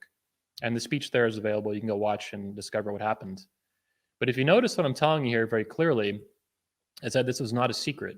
It was live streamed on the YouTube channel. There's a video that I gave that explicitly indicates it was not a legal marriage, it was a private marriage. And we were very clear about this. She even introduces herself here as Marilee Johnson on the 21 Report with one of our speakers. Hey, Marilee Johnson here with the 21 Report, and we're here with Sock, and you just gave your 2014 keynote address. Great speech. So, this is not a secret for many years in the channel. You guys could go, those videos are still available. You could see that. It was years ago a controversy in and of itself. The issue is that Donovan did this too, and he's been lying about it for several years, which I did not tell him to do at any fucking point. In fact, he brings a bad name to the very concept of private marriage by lying about it and being a hypocritical, fraudulent scumbag piece of shit about it. He makes it look stupid, and he gives ammunition to the feminists by doing it this way, by being a fucking liar and a fucking fraud. One more time just to roll the tape before we get more into this. You know what I'm Yes, saying? yes. Listen, I have a confession to make. Yes. Confession to make. Yes, I am secretly married to Devin. There you go. Unbelievable. Unbelievable. Yeah, unbelievable. Let's get into it, Donovan. So first of all, Donovan took up an interest in this in late 2018 on his first show, the Sharp Reality and whatnot. He had me on his show. This is the Patreon post before he brought it live on YouTube where we did the interview. Thousands and thousands of people saw it before he later took it down. Questions for tonight's appearance by Anthony Johnson about private marriage. And he actually then emailed me many of the questions that he got from his Patreon fans about private marriage. This is in late 2018. He would later get married in July 2019 to this woman known as, again, Devon Sharp. So these are some of the questions. This is the Patreon. The YouTube video no longer exists, that link, but there is a clip of it somewhere on his Patreon still. You can go listen to the audio of what went on there before he got married to Devon Sharp. Again, I want to make it clear that Donovan does not claim, he explicitly claims as in that video, that he is not married to that woman. He is mocking it and trying to comedically disarm it and get away from it and distance himself from that idea. That accusation that has been going on for months now on the MGTOW Dictionary channel, as well as the clip I showed you that went to almost 300,000 subscribers about Tony Bruno's channel about Donovan Sharp being married. I explicitly make that claim. I stand behind it and I mean it 1,000%. In fact, I invite Donovan to sue me for defamation if that is not true and that is false. Sue me, motherfucker. I fucking dare you because you're fucking lying and I fucking know it. So let's get more into it with the questions. We got the questions here that he emails me. We got the Patreon post. It's still available there. In public, you can see, and there's various, Donovan repeatedly claims this woman is his girlfriend. He does not claim she is his wife. He negates that with intent down in Miami, Florida very recently. All right. So we got a big problem here. He's asking me for months leading up to the wedding about all this stuff going on. He now claims that this guy named Sean Brady, is one of his best friends apparently, that, this guy is going to get privately married. He has questions for me that are more specific than what we had on the show, right? You guys can read this. You can pause it if you want. I'm not going to read the whole thing for you. But basically, it's someone claiming to be, in April 21, 2019, one of Donovan's close friends. So close, in fact, that Donovan is going to be his best man at his wedding in late July, exactly when Donovan got married. Interesting how that works, huh? Here's Donovan indicating that email from Sean Brady is supposed to be real. Sean Brady is supposed to be a real human being, a real man that Donovan knows from college or something. So here it is here. I would love to, but I'm the best man at my best friend's wedding, the one who's getting privately married. Okay, confirming the legitimacy of this email. This is a real email sent by someone that he knows. He goes here. He's asking me for more and more questions well after the interview in his show, right? After his fans were exposed to the idea and all that, he's asking me for more stuff. A couple of questions off the air, just a phone combo. We did have that conversation, by the way, and he asked me much more specific questions than were previously discussed on the show that you guys saw here and on his Patreon and on his YouTube. Now we have this Sean Brady guy coming out of nowhere. Interesting. I never heard of this guy. For those of you who are fans, you ever heard about his friend Sean Brady? Neither have I. It keeps going. There's a whole bunch of these. My buddy Sean's going to email you about private marriage, blah, blah, blah. I'll let him know. I tell Donovan here I'm busy, too busy with the events to even answer the email that year. It keeps going. My best friend in college is interested in private marriage. Do I have your permission to give him your email? He's not going to quiz you, just the ins and outs, blah, blah, blah. It keeps going on and on and on about this Sean Brady guy. Here's the problem. This guy, Sean Brady, doesn't fucking exist. And I'm willing to go to court. I'm happy, eager, and willing and ready to go to court over it. that Sean Brady is not a real human being that Donovan is claiming to be. It's 100% bullshit. Google, this is a Gmail address, by the way, from Sean Brady. So Google, Gmail. Google has a permanent IP address of where that email came from. And it came from your fucking house, Donovan, because Sean Brady doesn't exist. You were not the best man at his wedding. There's not a single photo of you in existence being a best man at your friend's wedding, because that dude doesn't fucking exist. It was your fucking wedding. You want to know how? So we have all this corroborating evidence, I guess you'd call it, of Donovan getting increasingly interested over and over and over again with private marriage out of nowhere, after seeing me do it on my own years prior with another woman. We then have the invention of this guy who no one's ever fucking heard of. Donovan is pestering me about over and over and over again, private marriage and his friend and this and that. And he just won't stop. I'm busy with events, this and that. You know, it doesn't seem to be a big deal. I explained it as well as I could on the show. It was a pretty long show. It was almost like an hour or something, you know, on his Patreon and all that. So what are all these specific questions, and why is he white knighting for his friend so hard? His friend could easily talk to an attorney. Donovan indicates, you know, to his friend that I'm not an attorney. Of course I'm not. An attorney could explain to him much better what the ins and outs of what this direction in life could go to, what its course of action for trying to get married and build a family without the government could do. Donovan is obsessed with it.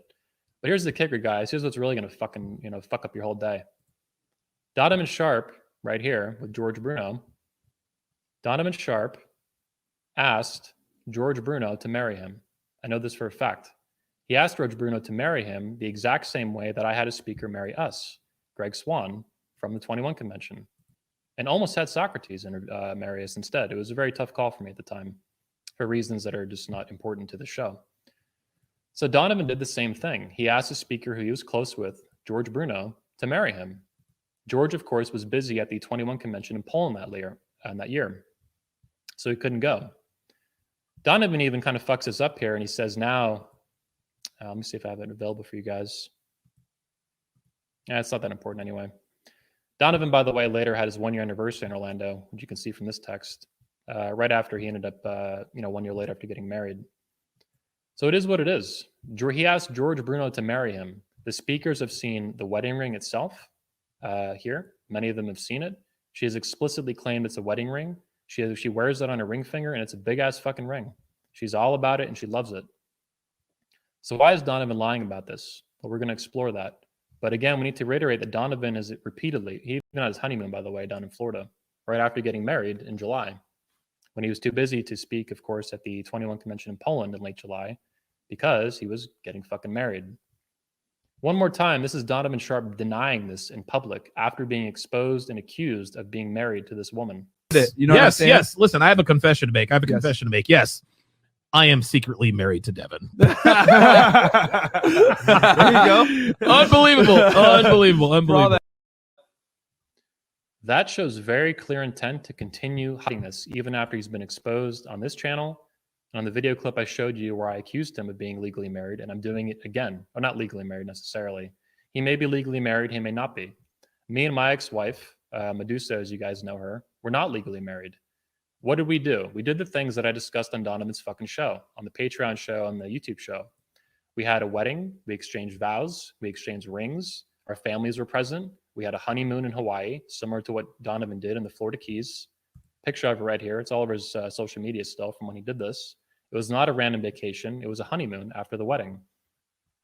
So private marriage essentially is a method to avoid the government and still have a lot of the benefits of being married, a lot of the, maybe not benefits per se, but a lot of the functions that we talk, Rand Paul's discussing here.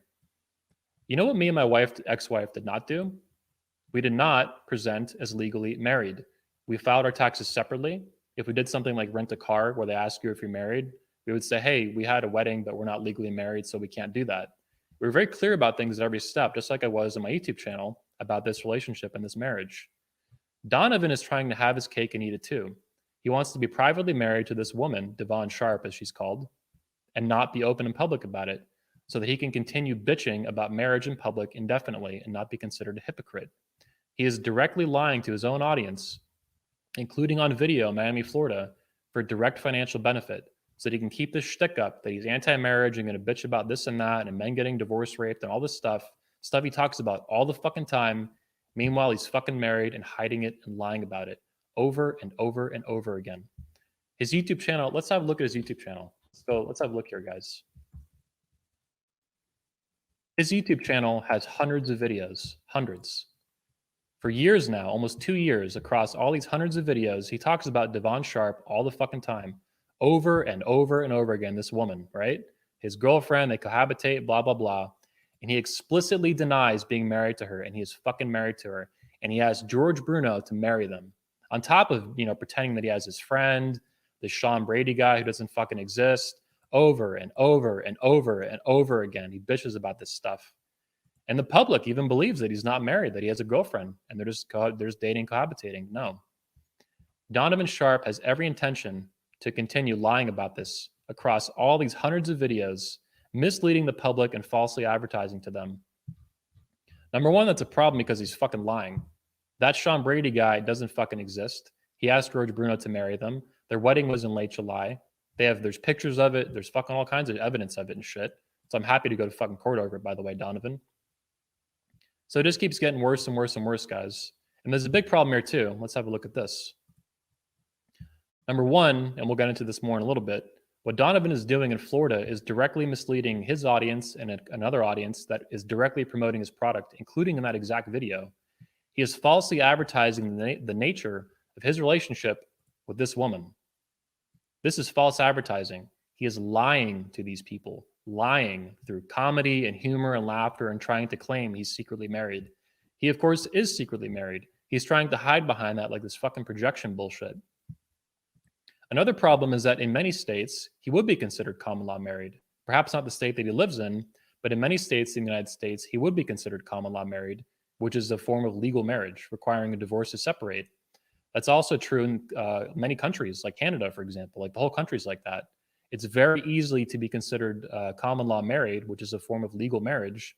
Even in states like Texas, you can get common law married, especially if you declare yourself, like Donovan and his wife have, to be married, to have a wedding. Whether or not they get the marriage license specifically from the state after the fact is irrelevant in some states and many countries like Canada. You are considered legally married. Donovan is engaging in material deception on this issue. And again, we'll dig into that more in a bit. This is a big fucking deal. He's a stone cold fucking liar on this issue, and he is fucking married. He did have a wedding. He exchanged vows with her. He intends to spend the rest of his fucking life with her. They traded rings, all this bullshit, honeymoon, the whole fucking works. And he goes in fucking public and says this bullshit. You know what I'm Yes, saying? yes. Listen, I have a confession to make. Yes. Confession to make. Yes, I am secretly married to Devin. There you go. Unbelievable. Yeah, real funny, man. Real funny. We'll investigate this more in a little bit, but that's kind of the basis here, guys. So in summary, Donovan Sharp is married to the woman you guys know as Devon Sharp. She is a limited purpose public figure. We're going to look into that in a second. He has been, parading this woman around as his girlfriend for a long time. And for a long time, she was just his girlfriend until late July 2019, when he got married to her. They had a wedding. At this point, I don't know whether or not they specifically have gone forward and gotten a marriage license. They could be common law married, perhaps. I don't know exactly the laws on where they got married and the state they live in and all these things. It's complicated. What's important is that Donovan is fucking lying about this. Donovan asked George fucking Bruno to marry him, to be the guy that married him. He asked George Bruno to fucking do that. And he's going to sit there in fucking public and lie to you guys like you're a fucking little bitch. That is how much he disrespects you and doesn't give a flying fuck about you. He will lie to your face to make a buck off you. For direct financial benefit, this fucking con artist will falsely advertise, mislead you, and lie to you in public explicitly, including after being called out on it and exposed. He doubled down. He didn't say nothing and ignore it. He could have said nothing, right? That was one of his options. He could have owned up to it, taken responsibility. Hey, guys, I actually did have a wedding with her a long time ago. It's kind of complicated. I talked to Anthony Johnson about it a lot. I asked George Bruno to marry us. I wanted to keep it private for a few months or a few years for these reasons. No, bullshit. He intended to keep that shit private indefinitely, hidden, secret from the public, which is not what I told him to do. And it fucks up the whole fucking thing and makes it look stupid to the public. In hundreds and hundreds of videos, he pretends that woman is still his girlfriend. It's a lie. That is his wife. He calls her his wife and she calls him her husband. That is how they fucking treat each other in real life. And in all these videos to over 100,000 men, he fucking lies to them. He lies and lies and lies over and over again. Fucking liar, fucking con artist, fucking fraud. Fuck you, Donovan.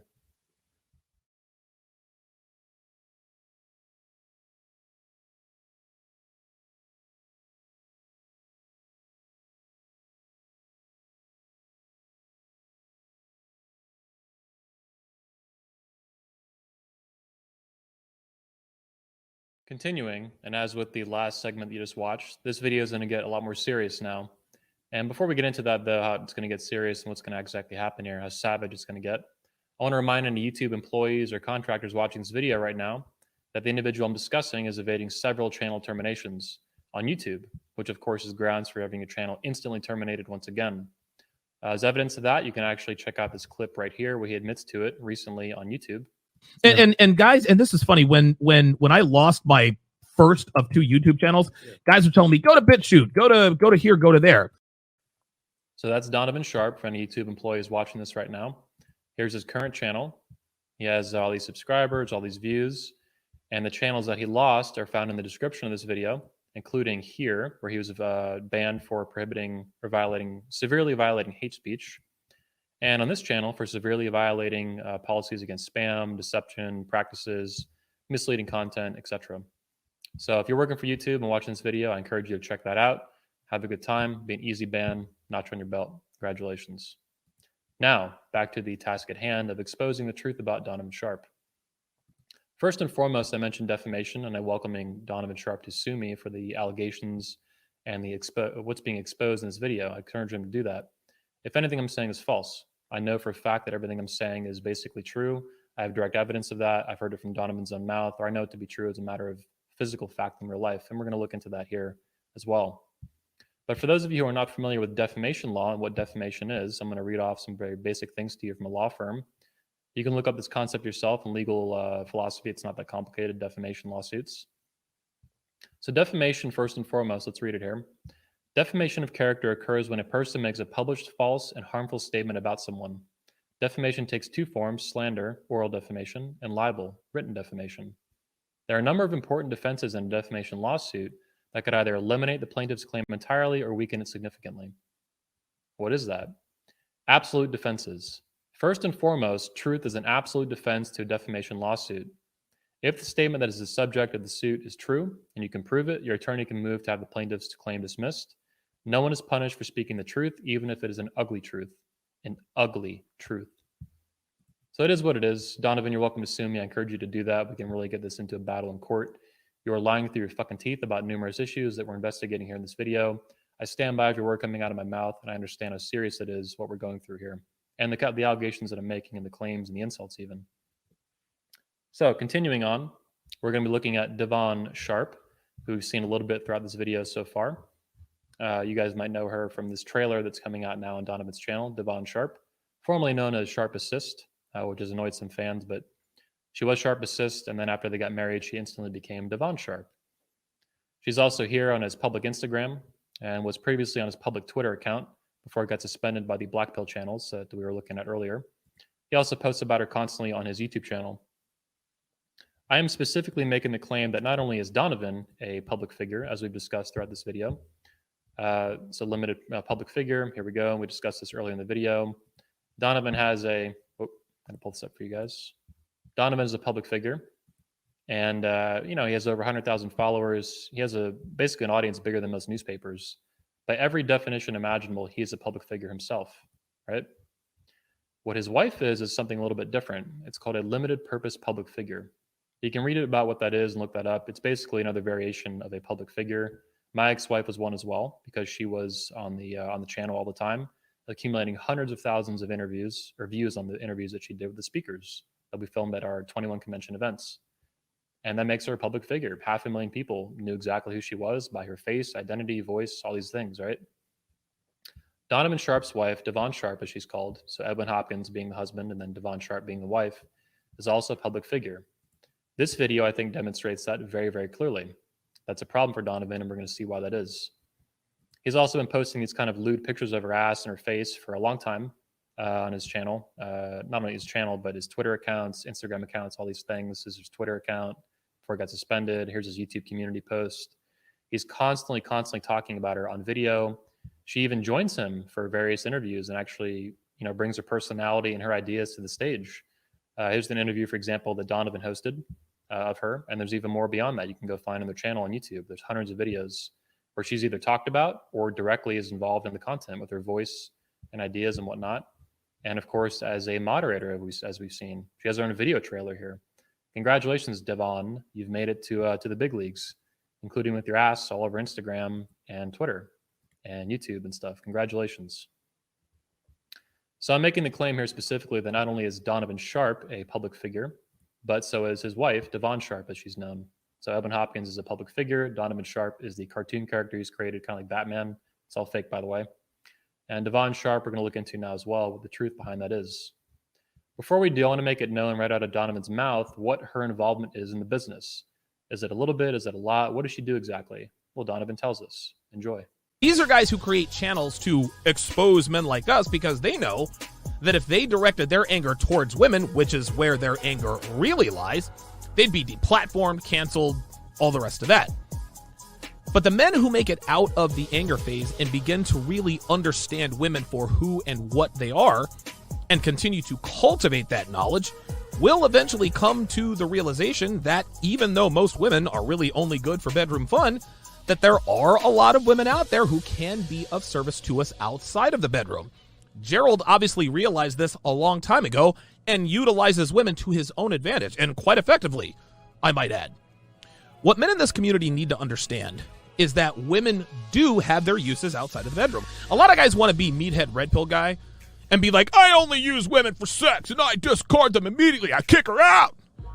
Not understanding and recognizing certain qualities and traits in women that could benefit them financially, socially, or otherwise could make a tangible difference in their lives. They don't realize that.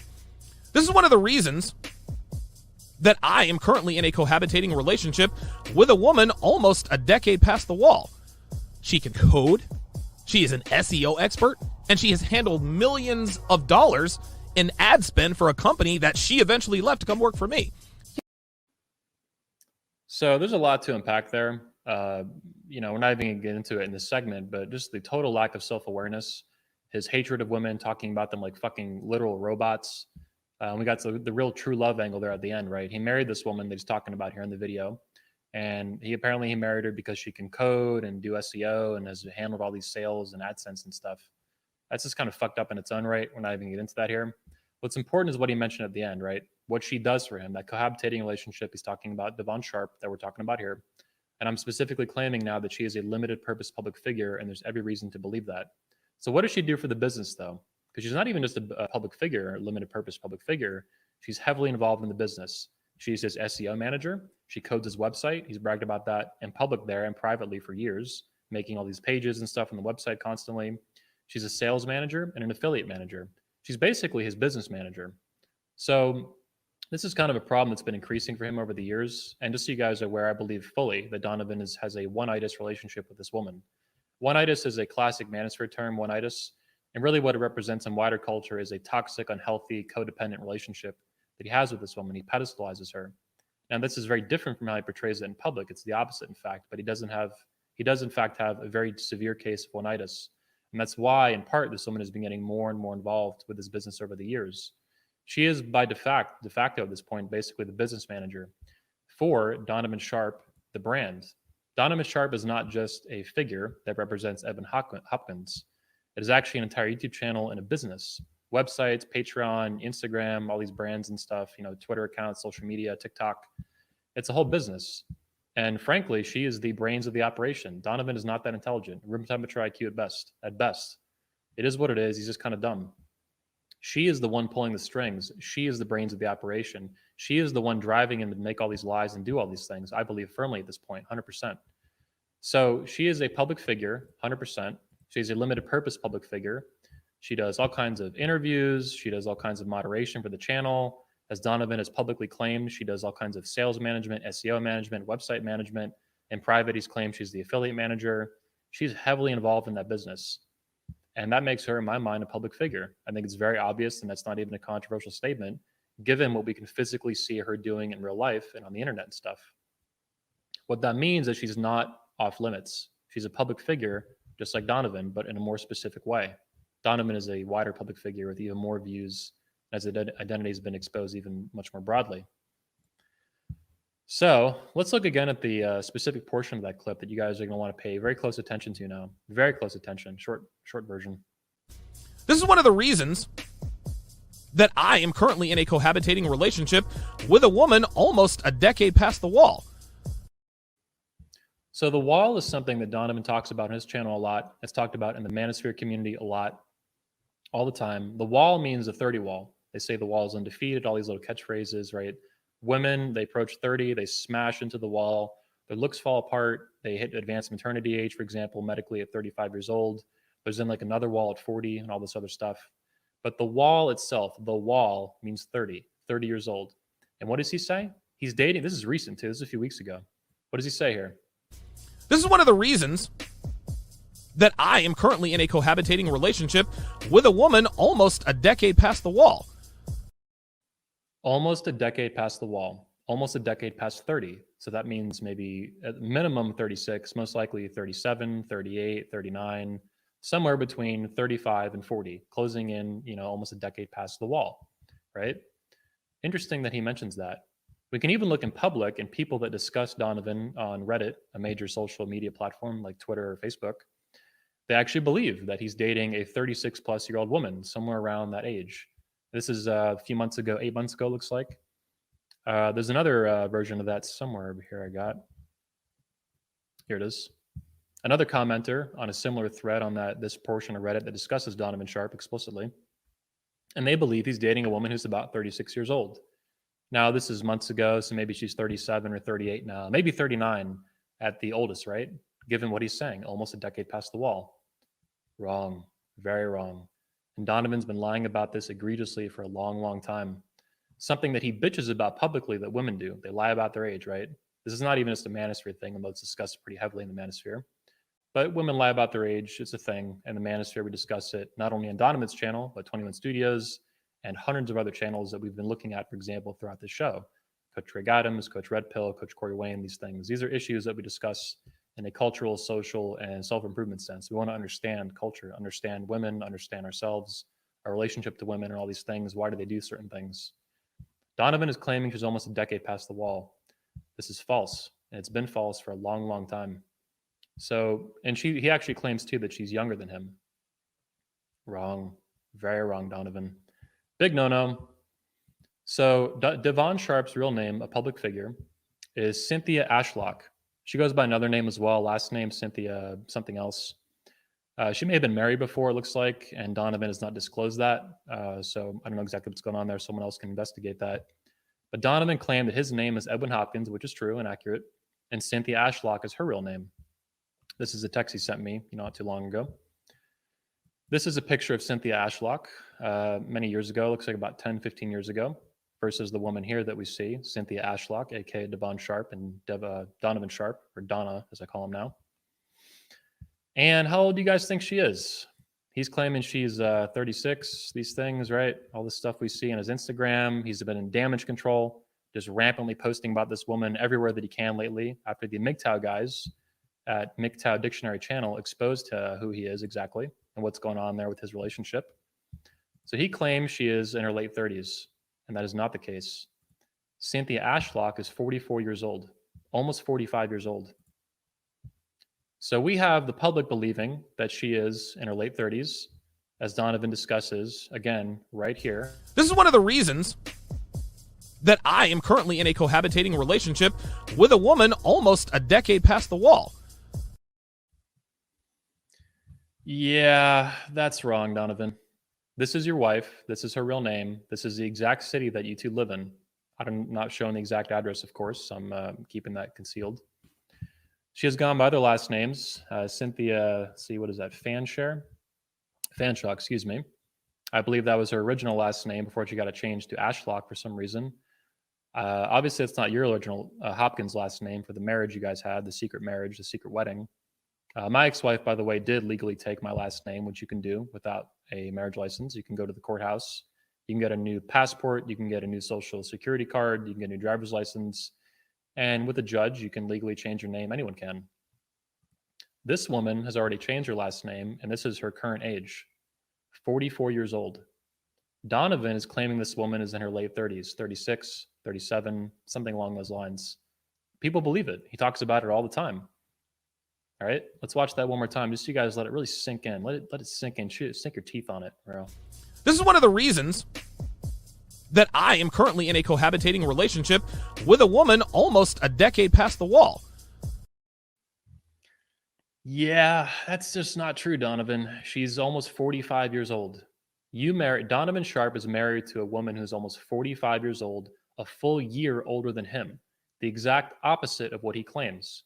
He has been lying about this very serious issue for a long time to deceive his audience, to deceive them, to sell products like Womanese and all this bullshit he sells, right? Because what does he say? What does he say, guys? What does he say on his channel? Let's have a look, right? Dude, listen, man, my results speak for themselves. Speak for themselves. It is what it is. They do speak for themselves, Donovan. Here's your results. You had a wedding with this woman. You are married to this woman. This is literally the best you could do. A woman who is now almost 45 years old and older than you. You have been lying about that. You have taken over half a decade off of her age to manipulate and control your audience and influence them to make sales. You've been lying to your audience for direct financial benefit. This is called fraud. It's called false advertising. It's called material deception. It is very serious. It is against the law. It is criminal in some states, in fact, not just civil. So you married this woman. She's 44, almost 45 years old, and she is older than you. And you have people in public believing that she is in her late 30s. You still claim she is in her late 30s. You've been publicly lying to hundreds and hundreds and thousands of fans that you have, millions of fans if you count, or just people, exposed to your content.